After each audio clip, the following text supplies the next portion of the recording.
Last week we tackled the barchu, or the bowing, in the barchu and in the Amidah and in the Aleinu a little bit. And this week we talked, last week we talked a little bit about the barchu and how it's the opening for for the Shema. And so this week we are going to move into the Shema and some customs, some halacha, and some, I guess, minhagim as well that go along with our Shema. So some of you, those of you who take Mishnah with me or have studied the Mishnah of Brachot, Mishnah chapter 1 and chapter 2, some of this material is going to be familiar, but not most of it. So it's going to open up a little bit familiar, and you're going to think, I know this already, and then we're going to hopefully get into something that's a bit new. If you have a Siddur, it's helpful to always to be looking, mostly because of the structure of the Shema. So I'm going to have the Shema open to the Barchu, and beginning with the blessings over Yotzer, or over light. So if you're able to follow, if not, I will have it on the screen, some of it, so not to worry. All right, I am the host. I'm ready to share. Here we go. Can everybody see? I like to be able to see you and the text. So, all right. So what are we exactly looking at? Okay, so in the Shema itself, not talking about the Baruch, but as we consider the Shema, the Mishnah teaches us right at the very beginning of Mishnah Brachot, when we're talking about the Shema, the Mishnah teaches us B'shachar mevarech shtayim lefanecha ve'achad le'acharecha, that in the morning one recites 2 blessings before it and 1 blessing after it. In the evening, which we're not going to talk about today, but in the evening, this is part of the Mishnah, it says we do 2 before it and 2 after it. So what are those blessings? You can see at the very top, in the blue, I have like the full structure essentially of what the Shema looks like from beginning to end. But here are the blessings that we're talking about.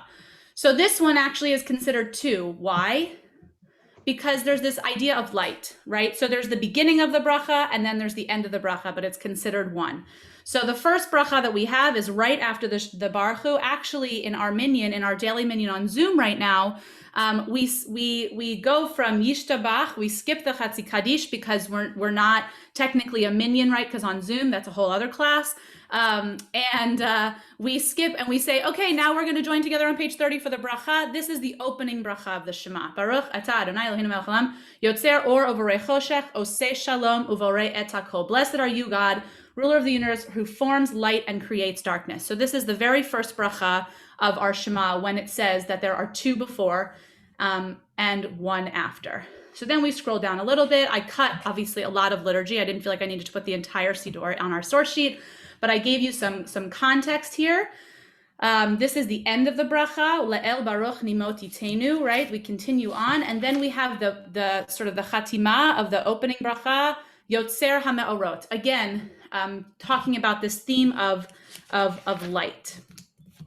And then Ahava Rabbah. Ahava Rabbah is where we are going to gather our tzitzit. So if you're wearing a talit, or if you're wearing a talit, a big talit, a talit gadol that you're wearing over your clothes, you have the fringes of your talit and you would gather them. We're going to talk about that more in detail in a second.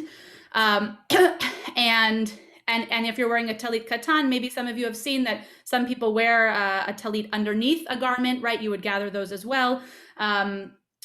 And we, at the very end of this piece, Ahava Rabbah, we say this second blessing, Baruch atah Adonai habocher ba'amo Yisrael be'ahava. Blessed are you, God, who chooses his people Israel with love. So we open up with a bracha about light and creation and acknowledging that God creates everybody, and then we close with a blessing of chosenness. Some people find this bracha a little bit challenging, right? This idea of the Jewish people being chosen. But this is the bracha that we're going to lead into our Shema with, into sort of our declaration of faith, as you will, right? That we believe as Jews as one God alone. So here we go a little bit about tzitzit. Gather the 4 corners of your tzitzit here. So I actually blew up.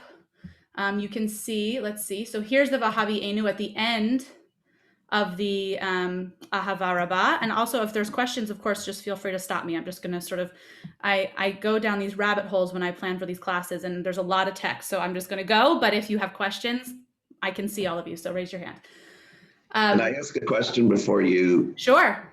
After the blessing there, Baruch Adonai Hamo, at the end there, which one? Be'ahava?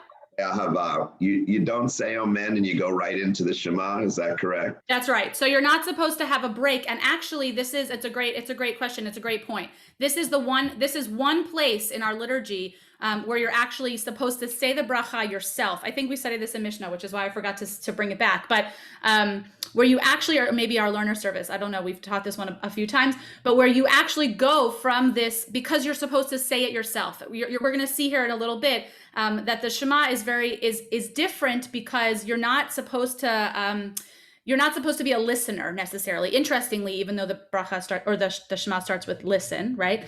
You're supposed to be an active participant in this prayer, and so there's supposed to be sort of no breaks in between the davening. So you say your own bracha on this one, you don't say amen, and then you continue right into the Shema. That's right.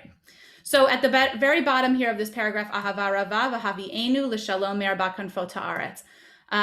Gather, bring us peace from the four corners of the earth. So if you actually take a moment to look at the words of what this is, it actually is quite obvious, right? That you would gather your tzitzit at that exact place. Why? Maybe bringing us into peace, sort of gathering, bringing us together, completeness or wholeness of some kind. And then it literally says me arba, right, from the four corners, whatever that means, four corners of the earth.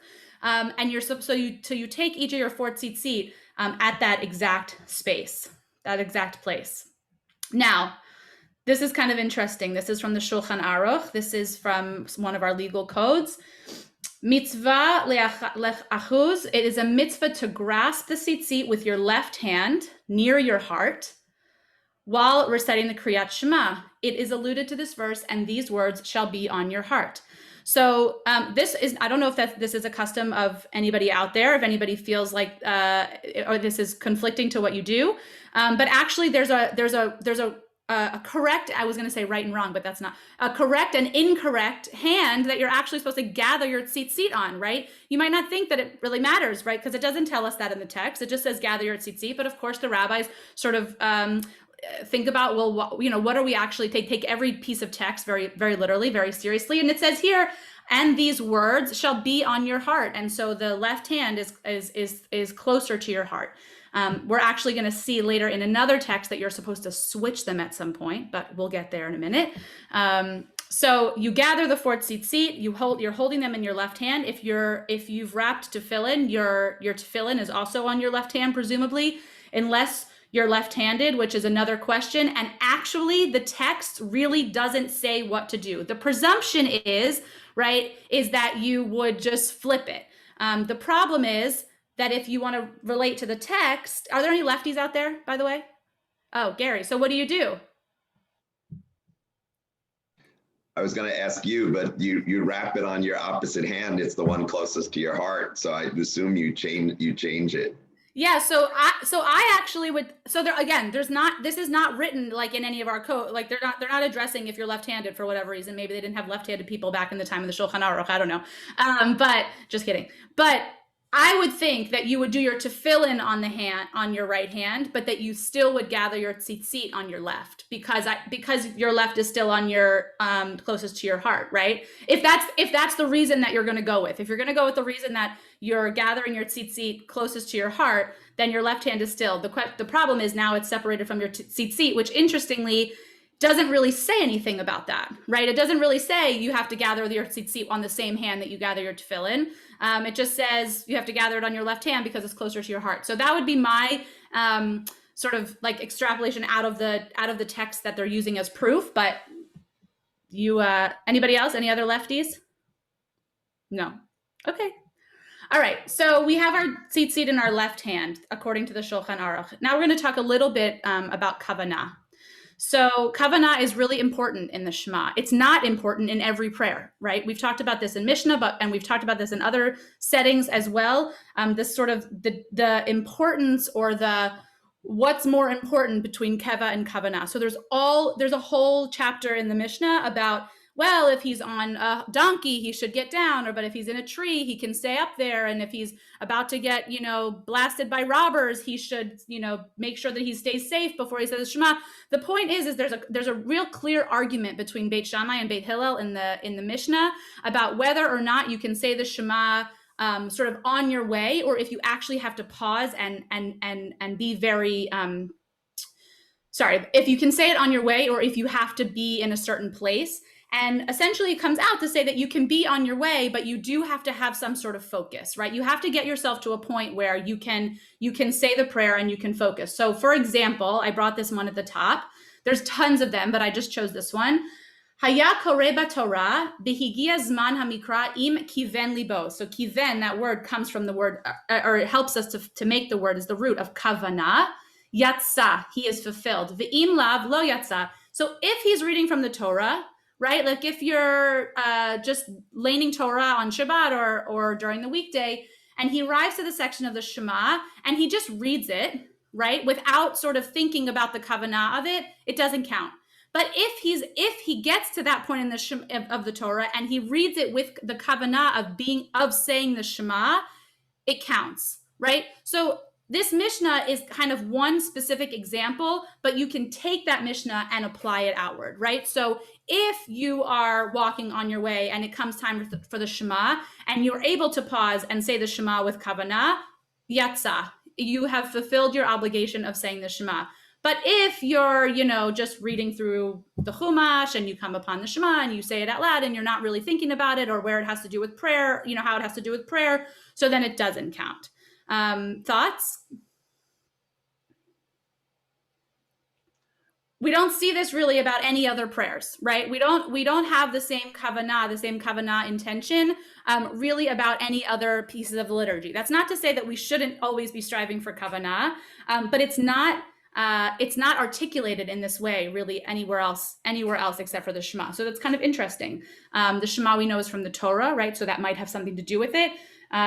There's sort of, again, declaration of faith and themes and values in the Shema about that we hold quite high, quite into, quite a level of importance. But so this idea that you really have to be focused when you're davening that prayer. So if I was sort of taking this and applying it, I might come to morning davening feeling a bit sluggish, not really ready. I would put my focus into the Shema, right? I would say, let me just figure out a way that when I get to the Shema, that's where I'm going to be attentive, and that's where I'm going to really put my focus and my kavanah.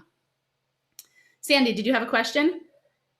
Well, I was just going to say that there's huge emphasis on the Shema in the Talmud. I mean, there's all those passages about when to say it, and I mean, you're talking about it in the context of the minyan. In the what context of the what? Of the minyan. Yeah. Of the I mean, but you're supposed to say it at night and oh yeah, definitely, right. So all that we've studied that before. That's right, in the Mishnah, right? So I just pulled out one Mishnah among. We did 4 chapters on the Shema in the Mishnah, right? And that's what I was talking about. So if you're up in a tree, right? If your loved one has died and you're in mourning, how you deal with that. If you've just gotten married, right? There's a Mishnah about the groom not having to say the Shema after his wedding day for a couple of days, because we know that after his wedding day he's just not focused enough to say the Shema, right? There's real examples in the Mishnah about that, and they put a huge amount of emphasis on kavanah. That's exactly right. Yeah. So right. So we don't necessarily feel that, but certainly in the tradition it is there and it's emphasized. So here's a halacha sort of taking the yes, Marcia.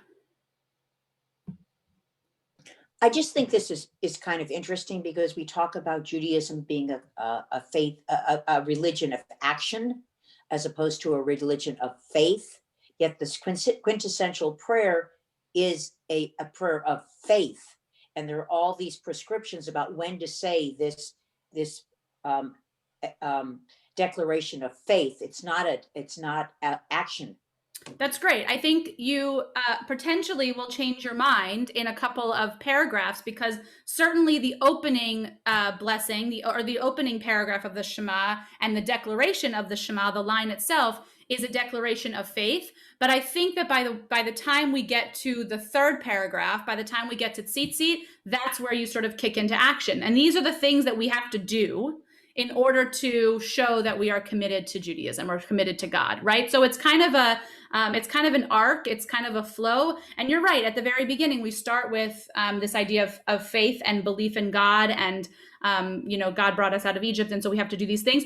But you're right, we definitely start that way, but I think I would argue that we end a bit more action driven.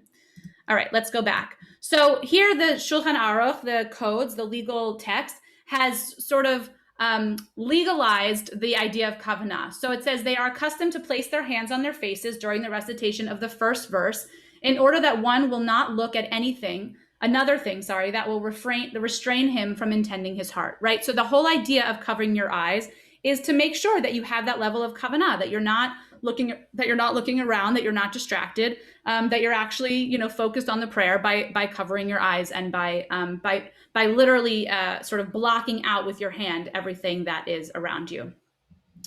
And then the last piece, which arguably is kavanah or maybe not, interested to hear what you have to say. This is Rabbi Soloveitchik, who is a modern halachic voice, but also this comes from earlier sources. I just liked the way that he put it, so I put it in. I sort of used his voice.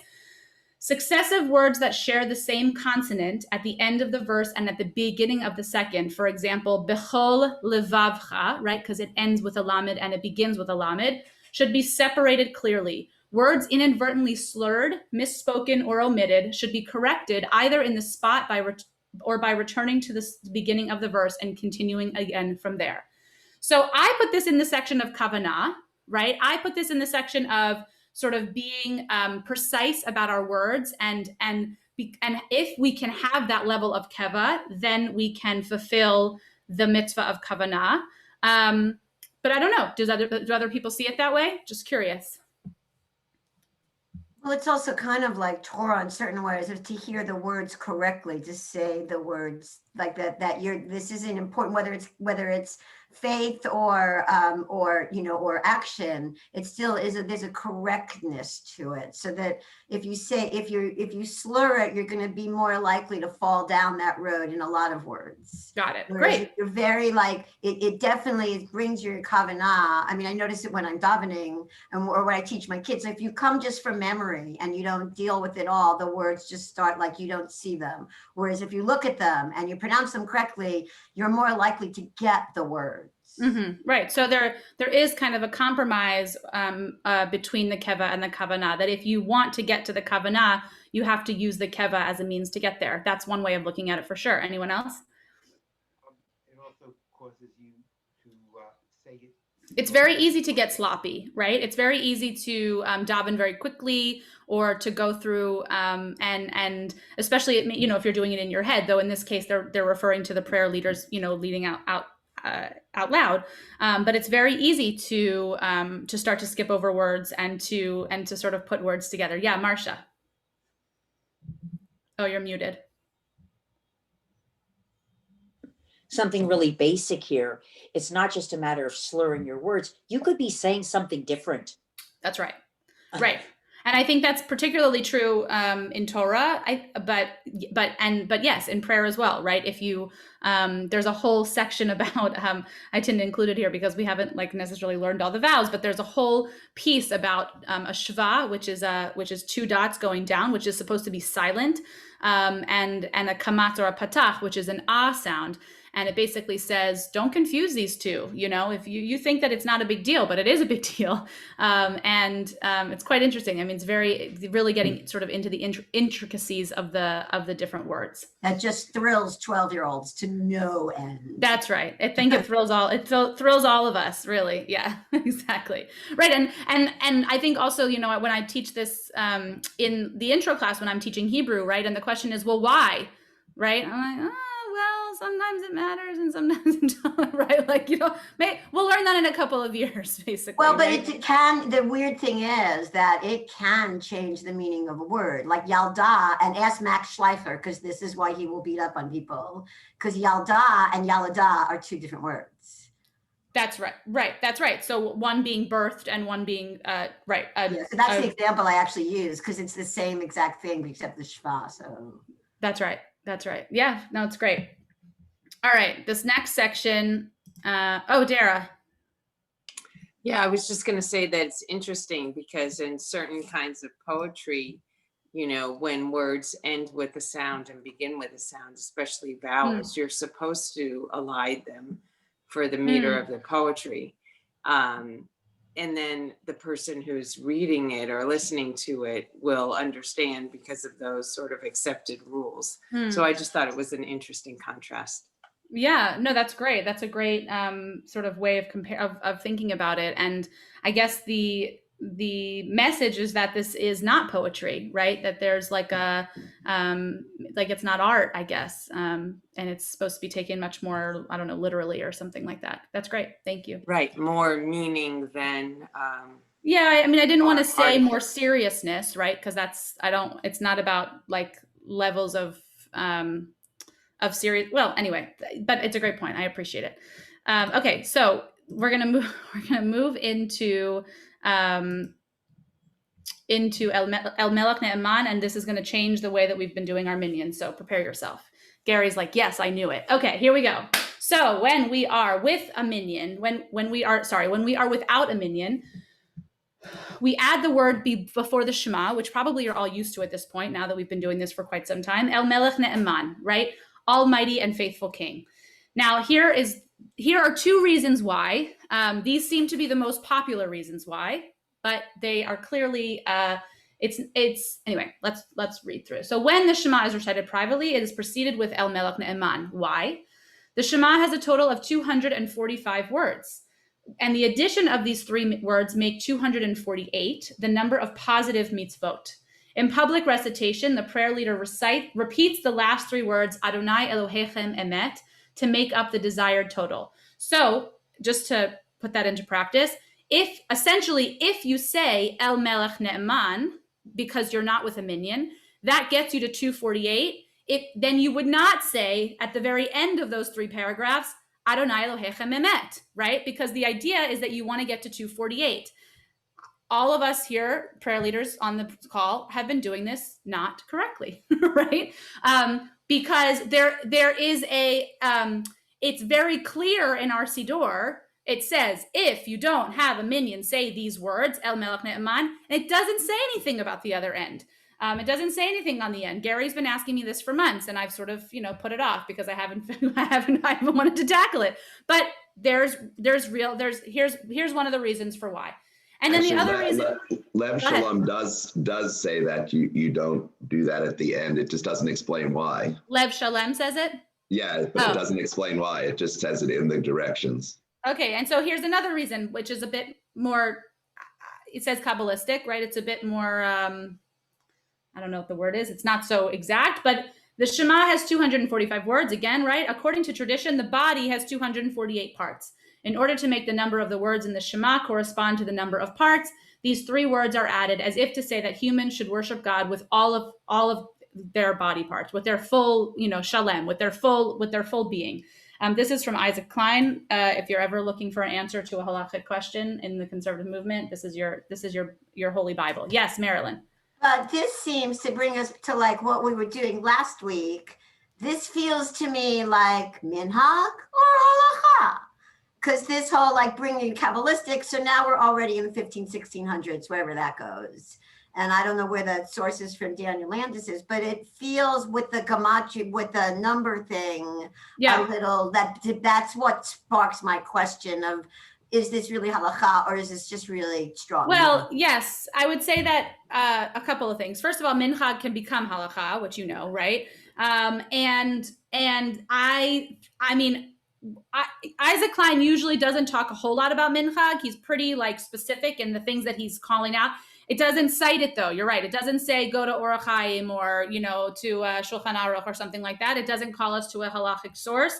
Though I'm going to lead towards halacha on this one only because I found it in a lot of places. So to me, that usually gives some voice and some weight. But I don't know. I've never counted the words, to be totally honest. I just believe what I read. So one day, maybe somebody will go and count the words. Okay. I don't doubt the count. I just kind of, I just doubt I just question the reasoning, I guess. The reasons, right. I mean, that's right. Yeah. It's hard to know which came first. Did the custom come first and then we had to explain the custom, or did this text or whatever come first and then we apply it? Great. Any other thoughts on that? So that's just the opener and kind of like a hint on what we do at the end. And we're going to see actually more about this in a second. So now here's the opening line of the Shema, which we all know well. Hear Israel, Adonai is God, Adonai is one, from Deuteronomy. It is customary to recite this verse out loud so that the ear can hear what the lips utter. This helps one concentrate in the meaning of its important declaration. So we're not only supposed to listen to the prayer leader lead this one, which we can in other places, right? The Amidah can be said for us. Other pieces of our liturgy can be said for us, sometimes with an amen, sometimes just with sort of acknowledging that there's a prayer leader amongst the community. Interestingly, the last letter of the word Shema and the last letter of Echad are written larger than the others in the Torah. If you look in the Torah itself, you'll see that these two letters are written bigger. These two letters form the word Aid, which means witness, i.e. every Jew by saying the Shema testifies to God's oneness. So this is kind of just an explanation of why, if you were to open the Torah, you might see that the letters that they look, the two on the ends look a little bit bigger. It's Customarily, the Siddur too. In some Siddurim, yeah. You think in all of them? Well, in ours it is. In Siddur Sim Shalom it is. In most of them, it usually is. Yeah. Customarily, one closes his eyes when pronouncing this testimony in order to shut out all distractions. We learned that before, and to concentrate on all of one's thoughts on God's oneness. The last word echad, one, is to be said with a special emphasis, drawing it out for the length of time needed to reflect that the giver and sustainer of life, whose providence guides the destinies of all people, is the unique God of Israel, that God is alone in God's world, ruling all four corners of the universe. So sometimes you might hear somebody sort of elongate either the entire line of the Shema or just that final word. And here's one of the reasons why. Yeah, Raz. Oh, I was just going to say that I was always taught to emphasize the dalet at the end of Echad. So yeah. So that's the very next point that I have here. And this is halacha, right? This is from the Shulchan Aruch. One should accentuate the dalet so that it's not a resh, right? Because you don't want it to sound like the word other. Like specifically in this one line, right? It says God, our only God, one God, we believe in one God. You wouldn't want to end that declaration by saying acher. You want to make sure that you say echad. And so it specifically tells us in the Shulchan Aruch that you don't want to confuse those letters, which I thought was quite interesting. Because that, to me, that could very well be minchag, right? That you want to sort of be careful on your letters. It goes back to even the kavanah and back to the piece about the B'chol Vavcha and making sure not to be very precise on every letter. And here's an actual example from the halacha that tells us, okay, don't confuse your resh and your daled. And then we have, yes, Dara. Oh, it's interesting to me that the resh and the dalet could be confused in written writing, but not at all in spoken sound, because they're very different sounds. Yes, that's right. And anyway, just an interesting point. That's right. And we learned so much in the Mishnah that most of the sort of original language around prayer is really about listening, right? Because we didn't have a siddur. Most people were not reading or following along. It was either done by rote, or it was you were an active participant as a in the kahal, in the congregation, and there was one prayer leader. But clearly Shulchan Aruch, which is like 1500s, right? Much later, when it was codified, when there was a siddur, when people were starting to follow along, they wanted to make sure that you didn't confuse your letters. Now that you're reading and you're not doing it by rote, you better make sure not to confuse your letters. It's a great point.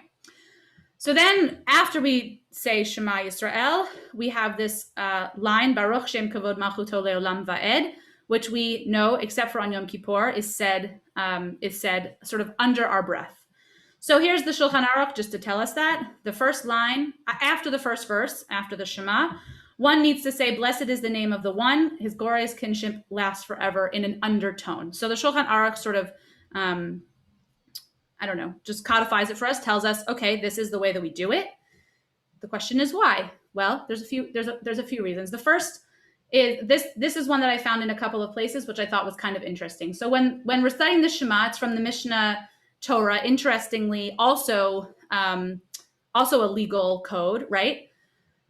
When we're studying the Shema, after the concluding verse, one repeats in a low tone, Baruch Shem Kavod Malchuto Leolam Va'ed, blessed be the name, and then resumes the reading of the first section in the regular order from the verse, and thou shalt love, Ve'ahavta et Adonai Elohecha, right? To the end. Why is this sentence added? Why do we say it there?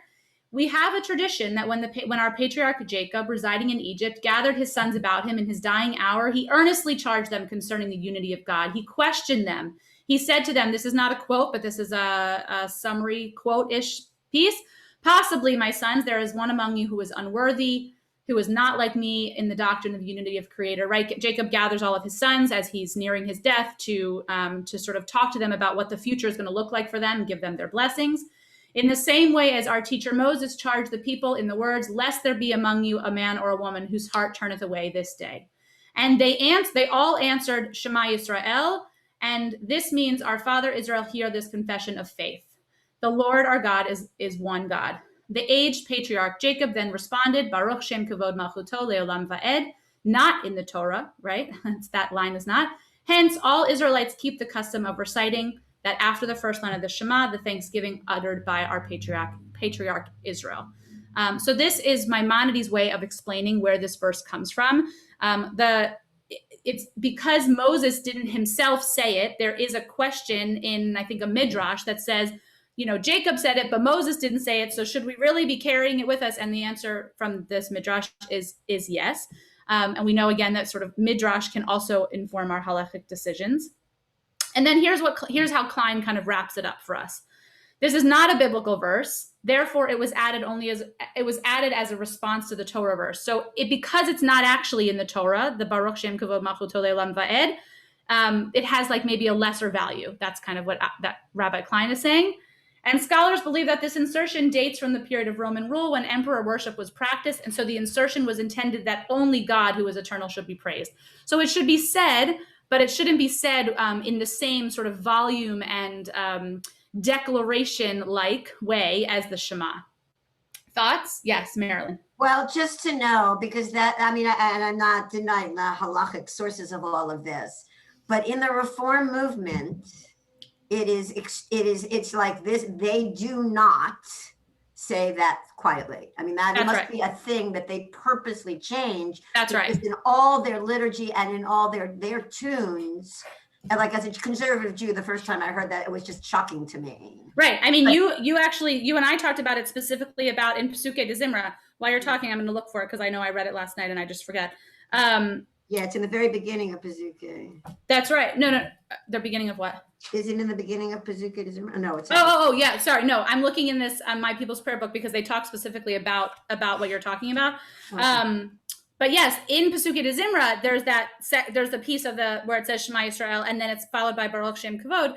And I never really considered that piece to be the Shema. Like, it wasn't, to me, sort of holding the same level of importance as when you get to it in Shachari. And so I always davened it out loud. And Marilyn one time asked me, why do you do that? And I said, I don't know why I do that, actually. It just kind of like flowed with the way that I davened. Yeah, Gary. It's actually before Psuke de Zimra during Birkat HaShachar. That's right. That's right. That's right. But it, sorry, in that section. But yes, that's right. So why does that matter? Does it matter? Not to me. No, I was just locating it for you. No. What I'm looking for, which I might not find on the spot, is that one of the commentators in this book talks specifically about the reason why Reform Jews say Is this. it in the Pazuki one or the Baruch HaShachar one? But it's in the Shema. Okay. It's around page 92, so you can. Okay, I'll look it up. Okay, because it'll be interesting. Yeah, Sandy. Well, I had two questions or comments. One is, I always heard that we say it softly because it was during the Middle Ages and people were afraid that by declaring sovereignty of God forever was, they were fearful that they would be persecuted for that. Perhaps. For what that's worth. No, I like it. My only thought about that would be that it would rule out a lot of what we say, right? Like, true. Like Shema, for example. I mean, it's not the same. It's not exactly the same, but it would. But I didn't see that. I haven't found that, but I believe it to be true. And I also wonder how it sort of, if you use that explanation, sort of how it affects the other things that we say. What else were you going to say? I was also going to ask about covering your eyes, which you don't do in the shach when you're doing Psuke de Zimra and you say the Shema. You don't cover your eyes, or some people do, but yeah. But mainly at the time when you say the actual Shema in service after Baruch.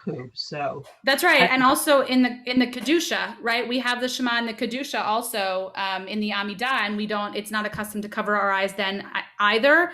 And I think it just has to do with the level of kavanah. When we're talking about the Shema, we're talking about sort of from the, like I said, from the Baruch Hu through Ga'al Yisrael. And there's a certain level of kavanah that comes along with sort of that whole package of prayer, if you will. Like when they're talking about saying the Shema in the Mishnah on your way, they're talking about this particular one because it falls in the time period of when we're supposed to say it. I should really do more research on the Psuke de Zimra Shema piece because it's come up a few times, and Psuke de Zimra sort of is pieced together, right? It comes from a bunch of different sources, and why the Shema is right in the middle there is kind of an interesting thing to look up. Actually, Gary. it's interesting now that you say that and draw my attention to it.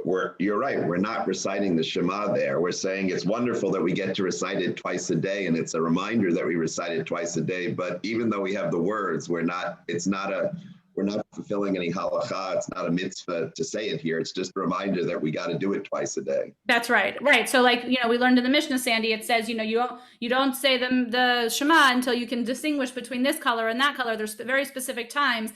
And then the other pieces around the other times in our liturgy where we say the words of the Shema are sort of a reminder of the commandments and of the declaration of faith and of the Shema, but it's not the actual act of that recitation. Exactly. Yeah. Marilyn, did you find it? It's really interesting that, and again, I'm skimming, but this book will take you down a rabbit hole. I know, and I got them all, but I mean, like, and this is Daniel Landis, he's like, yes. that kind of guy. But he keeps saying that because it's not biblical, that's why you say it in a lower tone. I've already seen that 3 places. So it's interesting that I don't know whether that carries towards the one in Baruch HaShachar or not, but that's what he said. Great. I still want to know why the Reformed Jews say it out loud. So let me know when you find that.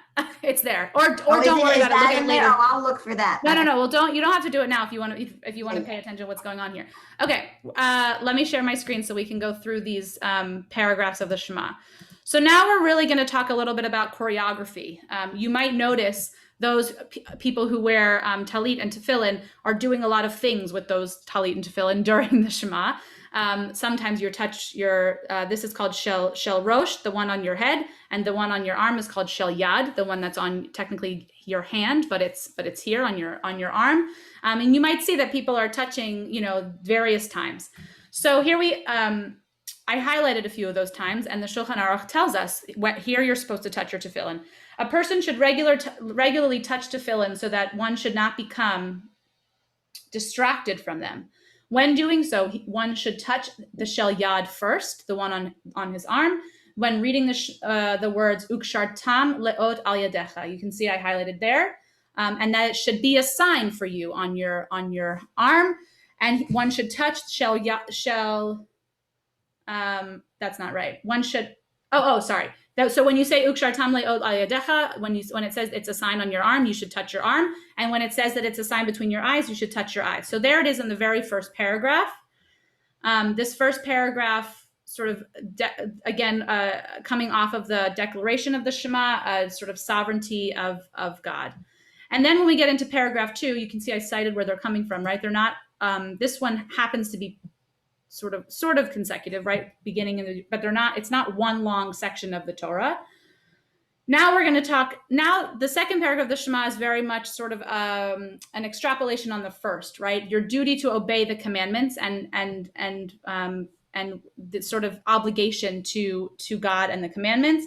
And it's the same thing. You're supposed to touch the yad when it's at your tefillin of yad when you say ukshartam leot al yadecha, and then letotafot beinenecha. You're supposed to touch the tefillin at the top. You can touch it with your hand, or depending if you're holding your tzitzit in which side, you touch it with your tzitzit. But at this moment, your tzitzit might be with your tefillin, so it might be a little bit of hard choreography.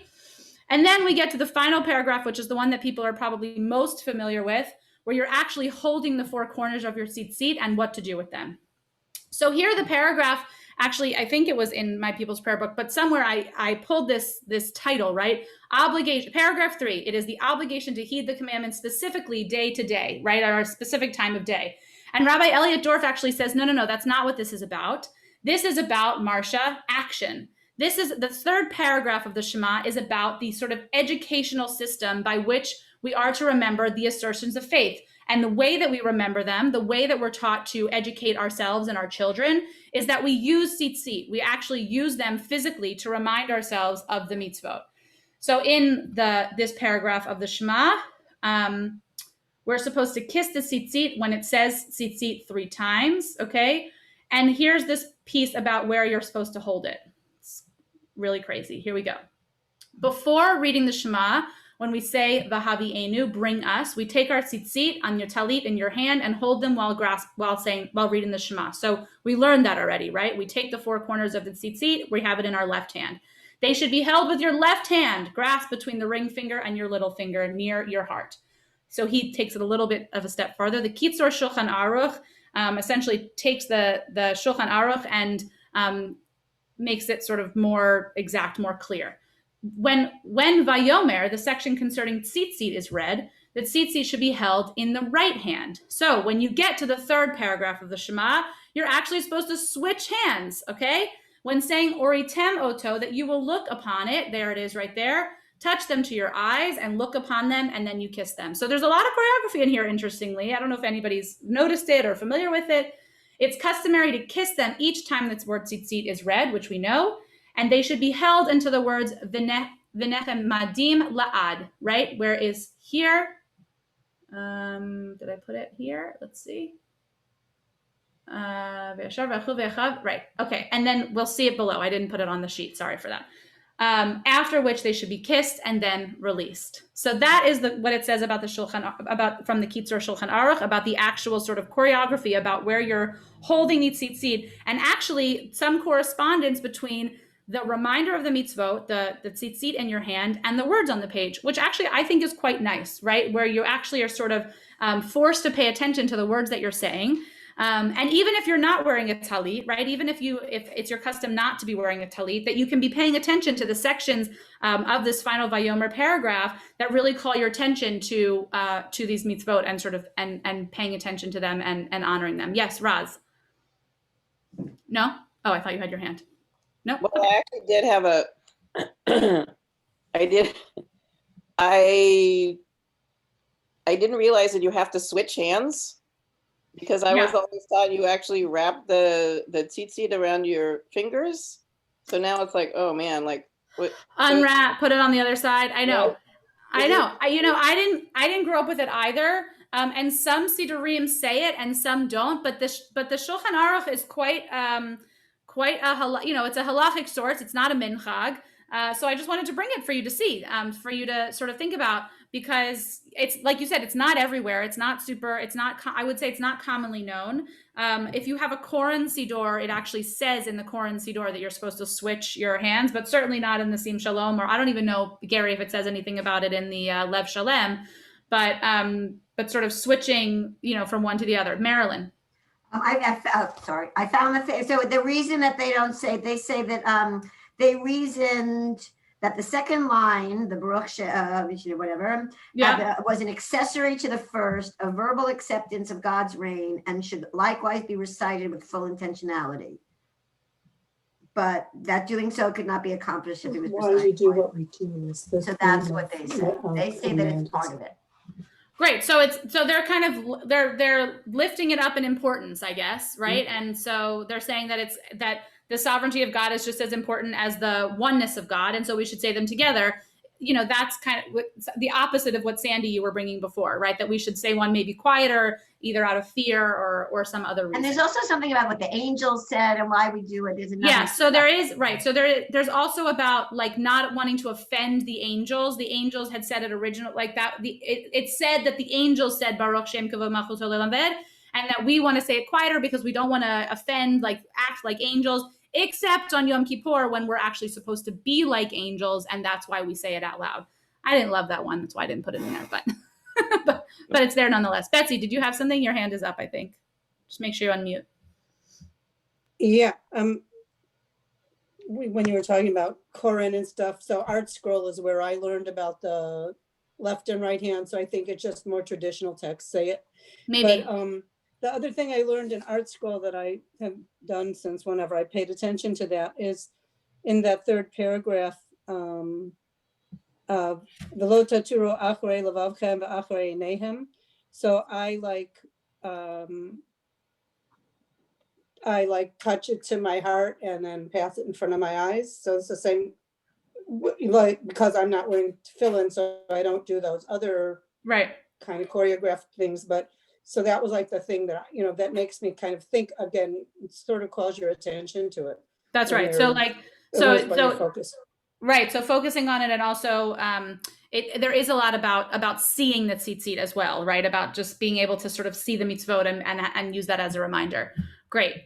I know that we're going a bit over, so I want to just wrap us up with this last. Can I have one question before that? Yeah. Since we did out loud and quiet, I mean, on Shabbat, everyone I know does the Ve'ahavta out loud.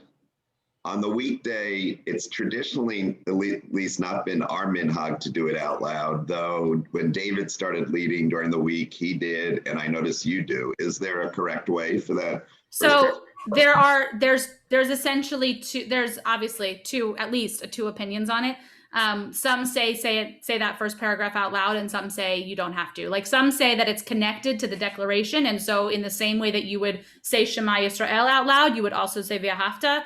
And some sources say that you don't have to. There's actually it's like a total split in terms of what commentary has to say about it. I saw that also. Yeah. Now, no one says the second paragraph out loud except for Max, who always makes sure he says on Shabbat the second paragraph out loud. Is there any reason for that? No, I didn't see anything. I didn't see anything about the second paragraph. Really, what it was talking about was the first paragraph as an extension of the declaration and whether you say it out loud. And the reason I didn't bring it, honestly, is because it's a perfect split. It's like it would be basically me telling you, well, there's not really an answer, but here are some thoughts about why. And then last question. If we're going to do the Adonai Elohim Emet, and we're not going to say that, we're not going to repeat that because of the amount of words. I was taught that the Emet Ve'atziv, which is emphasized in Siddur Sim Shalom together. Great. Why don't you read that next paragraph for me? After saying, right here on the screen. It's Adonai Elohim Emet Ve'atziv. Yeah, so right here that's where we're going to end right now. Okay. After Ani Adonai Elohechem, you should immediately add the word emet without interruption. Okay, they're talking about the prayer leader, likely, right? There must be no pause between the words Elohechem and emet, even though Elohechem is the concluding word of the Shema. The prayer leader must also say it this way privately, and when one repeats it, one should say Adonai Elohechem emet, period. Everyone must listen attentively to these 3 words recited by the Chazan, because these 3 words complete the 248, right? We talked about that before. And after the Shema, this is what your question, we begin saying Vayatziv, which means and firm, but it is forbidden to repeat the word emet. When praying privately without a minyan before reciting the Shema, you would say El Melech Ne'eman, so that to complete the 248. So play that out. So if you don't have a minyan, you don't say out loud Adonai Elohechem emet. You just, in your private prayers, Adonai Elohechem, and then the emet from the next paragraph fulfills your emet from the previous paragraph, and you continue on with Vayatziv.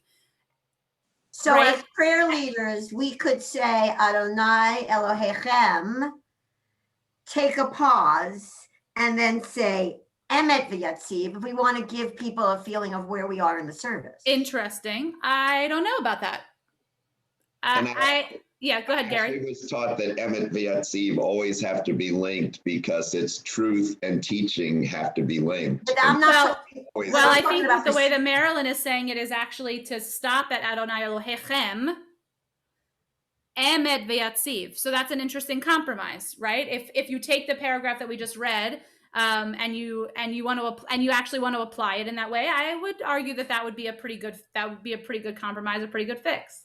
Yeah. All right, let's see what else is here. I think we need to, this is it. And then it says, we went from the very beginning, we have 2 brachot before, and we have 1 after, and here's your bracha. This is the final bracha before the Amidah. Baruch Ata Adonai Ga'al Yisrael. Blessed are you, God, who redeems all of Israel. Whew. All right. And that's any last thoughts? That's another bracha where you don't say amen after. That's right. That's another one that you're supposed to say out loud. Dara. Just one quick question. Oh, yeah, Marilyn. Michael Sampson, when he used to do this, he made a point of saying Tizkaru out loud to make sure that you pronounce it correctly. There is language about that as well. There is what to say about emphasize. If you go to the Shulchan Aruch 61, Shulchan Aruch Orach Chaim 61. Okay. It's like 1, 2, 3, 4, 5, 6, like all these answering all the questions that you have. Okay, they talk about the Zion and the Chet and it's all of it is there. Yep. Dara. I just want to say that it seems to me, this goes back to what Marcia said earlier about the difference between faith and action, and what you mentioned about an arc.